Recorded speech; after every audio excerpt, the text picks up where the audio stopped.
পারবো, আর ক্যাপাসিটির বাইরে গেলে সেটা বর্জনীয় হবে, বর্জন করবো। তার মানে কি মুর্শিদে কথা বর্জন করবো না, যেটা নেওয়ার আমরা নেব। যার যেভাবে আল্লাহ বুদ্ধিমত্তা দিয়েছেন, মুর্শিদের কদমের ওসিলায় যে যেভাবে প্রিপারেশন নিয়ে এখানে এসেছেন, সে সেভাবে এসব গ্রহণ করবেন, আদারওয়াইজ সেগুলো সম্ভবপর নয়। আমি আপনাদের কাছে দুটো একটা কথা পরিবেশন করব। দেখুন, আজকের পশ্চিমবঙ্গ নয়, ভারতবর্ষ নয়, ওয়ার্ল্ড বেসে একটা জায়গায় দানা বেঁধেছে, একটা জায়গায় আওয়াজ উঠেছে, একটা জায়গায় মানুষ পেরেশানে পড়েছে, আর একটা জায়গায় মানুষ শান্তিতে বসবাস করছে। কোরআনে একটা আয়াত আল্লাহ সুবহানাহু ওয়া তাআলা ঘোষণা দিয়েছেন, ওয়ালা তাহসাবান্নাল্লাযীনা কুতিলু ফি সাবিলিল্লাহি আমওয়াতান বাল আহইয়াউন ইনদা রাব্বিহিম ইরযাকুন। দেখুন, যেটা না বললে নয়, এটা বলতেই হবে। আমরা অনেক দিন পর্যন্ত সময় অতিক্রম করেছি, ব্যাকপিট কিছু আসেনি। আজকের ওলামা সমাজ, হুফাজে কোরআন, আইম্মা হুজুর, মাশায়েখে ইজম থেকে শুরু করে যাদের কাছে সত্য ইলমে তাসাউফের নির্যাস অমিয় মধুর মাখা বাণী আছে, তারা আমার সঙ্গে একমত হবেন, সহমত পোষণ করবেন। এখন আপনি আমি বলবো যে তাহলে এমন কি কথা বলবেন না, সেই 1400 বছর পূর্বে রাসূল আকরাম সাল্লাল্লাহু আলাইহি ওয়াসাল্লামের উপরে যে ওহী অবতীর্ণ হয়েছিল, যে আয়াতমালা এসেছিল, যে কোরআনুল হাকিম আল্লাহ সুবহানাহু ওয়া তাআলা মানবদের জন্য উপঢৌকন পাঠিয়েছেন, উপহার দিয়েছেন, সেই প্রেজেন্টেশন, সেই উপহার পাওয়া আল কোরআনুল হাকিম, সেখান থেকে সূরা আল ইমরানের একটা আয়াত আমি আপনাদের কাছে পরিবেশন করেছি। এখানে এমন একটা কথা এসেছে, ভাবতে খুব অবাক লাগে। জানি না কোন কারণে, কোন ভয়ে, কোন ইচ্ছায়, কার আঙুল হেলানিতে এই আয়াতের যে মর্ম বাণী, এই আয়াত আমাদের যেটা শিক্ষা দেয়, কেন সেটা আমরা প্রচার প্রসার করছি না, কেন মানুষের কাছে সে কথা আমরা তুলে ধরছি না, আমি এখনো পর্যন্ত সঠিকভাবে বুঝে উঠতে পারিনি। আল্লাহ 144 করে দিলেন, 144 ধারা কে বলছেন? আরে বলুন, কে করছেন? আল্লাহ করছেন, সংবিধান মাধ্যমে।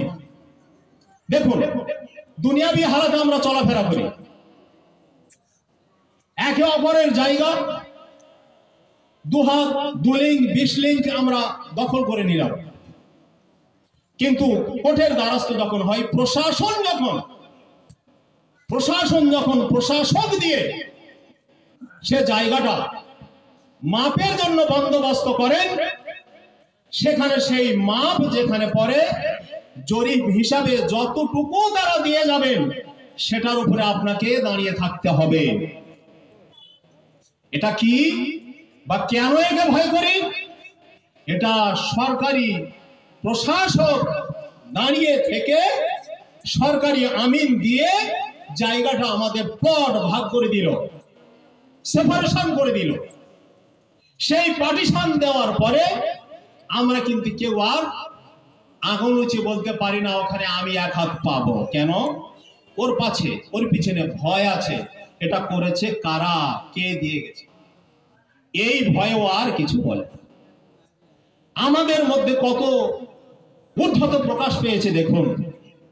আমরা মানুষ তো, আল্লাহ আমাদেরকে ভালো করে সৃষ্টি করেছে, আমরা জিজ্ঞাসা করবো সূরা 3 কো সূরা 3 তুমি আমাদেরকে বলো আল্লাহ কিভাবে আমাদের তৈরি করে কত ভালো করেছে। সূরা 3 বলছেন লাকাদ খালাকনাল ইনসানা ফি আহসানি তাকওয়িম,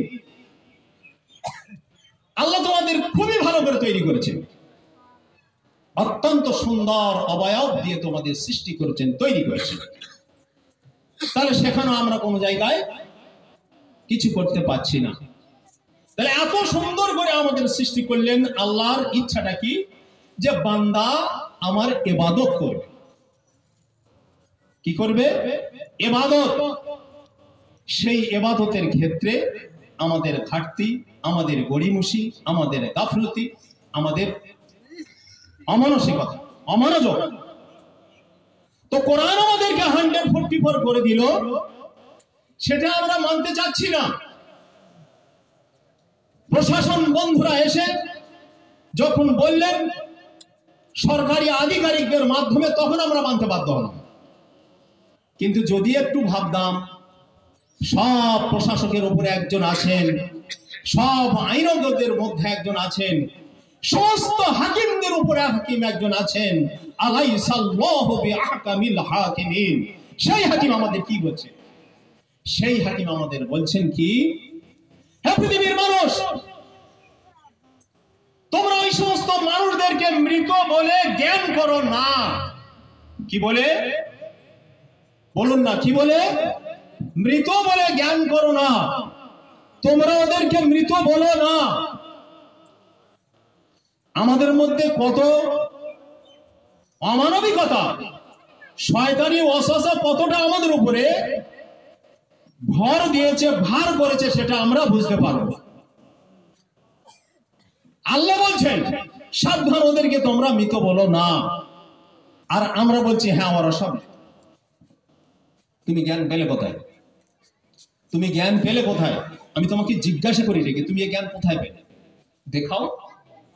তুমি বলবে ফাতোয়ার কিতাবে আছে, হাদিস আছে। মিয়া, যার কাছে তুমি হাদিস পড়ো তার ইন্টারনাল ব্যাপারও জানে না, ওর যে ইনার মিনিং, যে আভ্যন্তরীণ জগতের যে একটা দিক আছে, সেটা পরিস্ফুট করার মতো ক্ষমতা ওর নেই। তুমিও যেখানে পড়েছো, আমিও সেখানে পড়েছি, আমরা সকলে পড়েছি আমাদের আলেম ওলামাদের কাছ থেকে। আমি তাদেরকে ছোট করছি কেন? ওলামায়ে হযরত তাদের সম্মান বজায় রেখে আমি কথা বলছি। আজকে আপনি যেখানে পড়াশোনা করছেন সেখানে তো এর সদুত্তর নেই।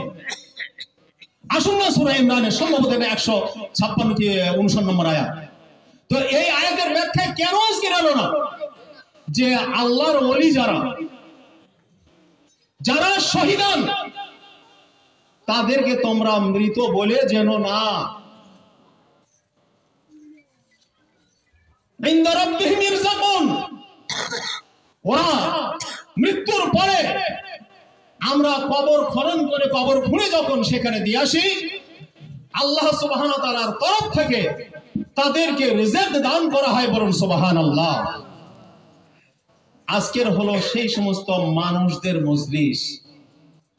এই মজলিসের যে জ্ঞান গরিমা আলোচনা করা হবে, আমার ধারণা বায়াত বিহীন মানুষ যারা আছেন, শতকরা 99 জন মানুষের বুঝে আসে না। কিন্তু বোঝাতে হবে, বলতে হবে কথা। সে বুঝে নিক অথবা নাই নিক, এ দায়িত্ব আমাদের, আমরা এটা পরিবেশন করব। আবার আল্লাহ কোরআনে বলছেন ওয়ালা ইকতালু ফি সাবিলিল্লাহ, আল্লাহ রাস্তায় যারা সাধ্য সাধনা করে মারা গেছে। এখন সমস্ত ওলামায়ে হযরত বলছেন যারা শহীদ হয় ওদের জন্য এই আয়াত।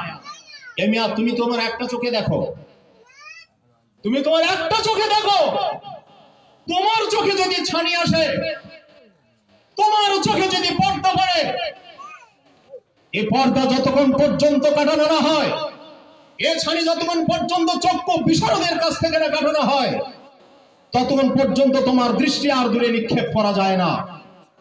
তুমি ঘুমালে যা, জেগে থাকলে যা, একই। জেনে রেখে দিন, আল্লাহ সুবহানাহু ওয়া তাআলা যাদেরকে ক্ষমতা দিয়েছেন, পাওয়ার দিয়েছেন, তাদের চোখে যখন ছানি আসে, তাদের চোখে ছানি আসলেও ঘুমালে যা দেখেন, সে দেখায় আপনি গণনা করে শেষ করতে পারবেন না। ছানিয়ে এসে তাদের আভ্যন্তরীণ যে চোখটা আল্লাহ দিয়েছেন ওই চোখটায় পর্দা ফেলতে পারে না। ছানিয়ে আসলে বাস্তবে যে চোখ আছে এই চোখটায় তো ছানি দিতে পারে, বাধা দিতে পারে। আপনি ভাববেন না, ভুলে গেলে চলবে না। এখন তো আপনারা বলা শিখেছেন ৭৬ হাদিস যারা সংকলন করেছেন, যারা লিখেছেন, রচয়িতা রচনা করেছেন, তাদের তো পীর মাশায়েখ নেই। মিয়া বুঝতে ভুল করবেন না, সমস্ত ৭৬ হাদিসের যারা লেখক ছিলেন, যারা সংকলক ছিলেন, হাদিস বক্তা যারা, হাদিস প্রণেতা, সকলের পীর মাশায়েখ ছিল। আমি দাবি রেখে আপনাদের কাছে কথা বলি, হযরত ইসমাঈল বুখারী রাহমাতুল্লাহ আলাইহি, ইসমাঈল